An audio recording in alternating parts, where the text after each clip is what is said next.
जय शिव शंभु। शिव भक्तों, आपका स्वागत है हमारे चैनल भक्ति कथा संग्रह में। आज हम आपके सामने प्रस्तुत करने जा रहे हैं श्री शिव महापुराण से विष्णु मोहनार्थ, धात्री, मालती और तुलसी का आविर्भाव। भगवान शिव जी की स्तुति करने के पश्चात जब देवता और गंधर्व मौन हो गए, तब शिव जी ने उनसे कहा, हे देवताओं, यह जलंधर तो मेरा ही अंश था। यह तो मैंने सांसारिक लीला की थी। तब सभी देवताओं ने प्रसन्न हो श्री हरि का वह चरित्र भी भगवान शिव से बताया कि किस प्रकार उन्होंने वृंदा को मोहित किया था और वह अग्नि में प्रवेश कर परम गति को प्राप्त हुई। देवताओं ने यह भी बताया कि श्री हरि तभी से वृंदा की सुंदरता पर मोहित हैं और सिर पर उसकी चिता की राख लपेटे हुए घूमते रहते हैं। हे भोलेनाथ, आप श्री हरि को समझाइए, क्योंकि चराचर प्रकृति आपके अधीन है। ये सुनकर भगवान शिव शंकर ने अपनी दुस्तर माया को समझाया और बोले, यह चराचर संसार उसी माया के अधीन है। उसी में मोहित होकर विष्णु जी काम के वशीभूत हो गए थे। महादेवी उमा त्रिदेवों की जननी है तथा समस्त संसार से परे है। वही मूल प्रकृति गौरा कहलाती है। अतः आप सब देवता विष्णु जी के मोह को दूर करने के लिए उन्हीं की शरण में जाइए। तब समस्त देवता भगवती उमा के पास गए। उनके पास पहुँचने पर आकाशवाणी हुई कि मैं 3 गुणों से पृथक होकर सब जगह स्थित हूँ। मैं सत्वगुण से गौरा, रजोगुण से लक्ष्मी और तमोगुण से ज्योति रूपा हूँ। अतः आप सब लोग मेरी उन शक्तियों के पास ही जाओ। वे तुम्हारे मनोरथों को पूरा करेंगी। इस पर समस्त देवता गौरी, लक्ष्मी और ज्योति रूपा सरस्वती को प्रणाम करने लगे। सभी ने भक्ति पूर्वक उन तीनों की प्रार्थना की।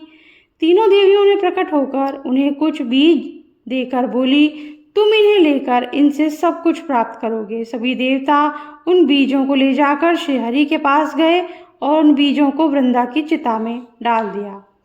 उससे धात्री, मालती और तुलसी प्रकट हुई। विधात्री के बीज से धात्री, लक्ष्मी के बीज से मालती और गौरी के बीज से तुलसी प्रकट हुई। धात्री और तुलसी ने प्रीति की।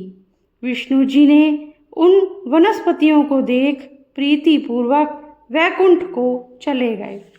वे पहले की भांति सुखी होकर भगवान शिव का चिंतन करने लगे। अगला है शंखचूड़ की उत्पत्ति।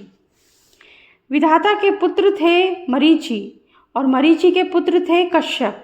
कश्यप जी को राजा दशरथ ने अपनी 13 कन्याएं ब्याही थी। उनमें से एक का नाम धनु था। वह बहुत ही साध्वी, रूपवान और सौभाग्यवान थी। उसके अनेकों पुत्र हुए, जिनमें से एक पुत्र विप्रचित था। वह बहुत बलशाली और पराक्रमी था। विप्रचित के एक पुत्र था, नाम दंभमान था। वह धार्मिक प्रवृत्ति का विष्णु भक्त व्यक्ति था। दंभमान को कोई पुत्र नहीं था। उसने शुक्राचार्य जी से कृष्ण मंत्र की दीक्षा लेकर 1 लाख वर्ष तक पुष्कर में तपस्या की। उसके तप से प्रसन्न होकर देवता ब्रह्मा जी को साथ लेकर विष्णु जी के पास गए। विष्णु जी ने उन्हें बताया कि वह पुत्र प्राप्ति के लिए तप कर रहा है। मैं उसे वरदान देकर संतुष्ट कर दूंगा। विष्णु जी की बात सुनकर देवता अपने अपने लोकों को चले गए।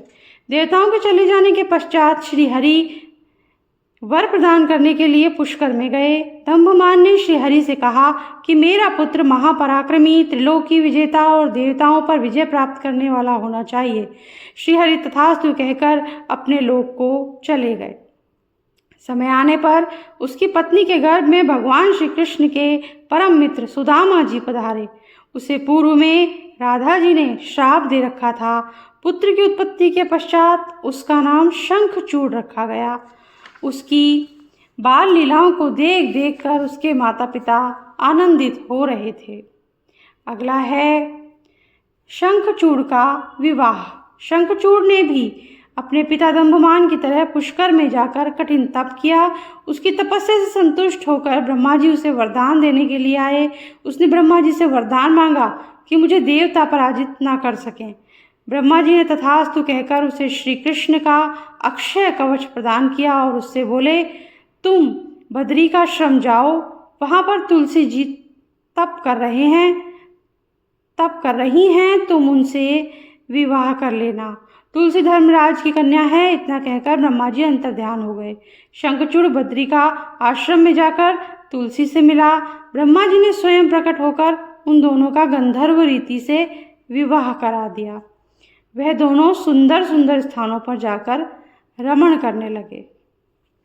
इसी के साथ आज का ये वीडियो हम समाप्त करते हैं। अगर आपको अच्छा लगा हो तो लाइक ज़रूर कीजिएगा और चैनल को सब्सक्राइब कर दीजिए, बेल आइकन प्रेस कर दीजिए ताकि हमारे आगे आने वाले वीडियोस आपको आसानी से मिल सके। Thank you. जय शिव शंभू।